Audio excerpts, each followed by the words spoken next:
Well, and you mentioned too, kind of the awareness and the promotion of it. Could you talk a little bit about that? Because that's something that Yeah. we definitely see sometimes. It's sort of like, you might have a great resource at the library, Hmm. but how does the community, how does the local community know that that's a place where, you could record, Right. an album or a track or Right. something like that if you're a local band. Yeah. That might not immediately come to mind, like, oh, I should record it at the library, depending Right. on your on Yeah, your sure. recent interactions with it. Yeah. Yeah.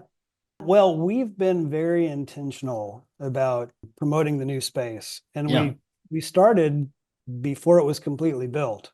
Okay. So about, I don't know, maybe a month before our grand opening, our our CEO made sure we had some intentional meetings where we brought together sort of local movers and shakers in the Okay. community, so our local leaders, Yeah. both formal like city council members and more informal, just like business leaders that do all of the functions, that Hmm. that kind of Yeah. thing.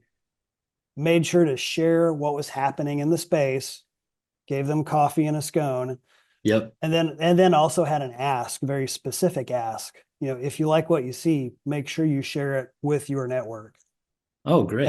And that went a long way to helping. Yeah. And then we also continued that even after we opened, just running people through and giving tours Yeah. with specific people we wanted to see our new space. Yeah. And That's then we great. also, one or two times, we even had we know some other local podcasts in town, and we Yeah. invited them to use our equipment before we opened, Yeah. so they could share, because it was a local podcast, so they can say, "I'm recording this in the library's new podcast studio. Yeah. That's It's great. awesome. Come check it out." That kind of thing. And That's then, now we're continuing that process more with just more traditional promotion. So, on social media, in our building, we have a good connection with local news organizations.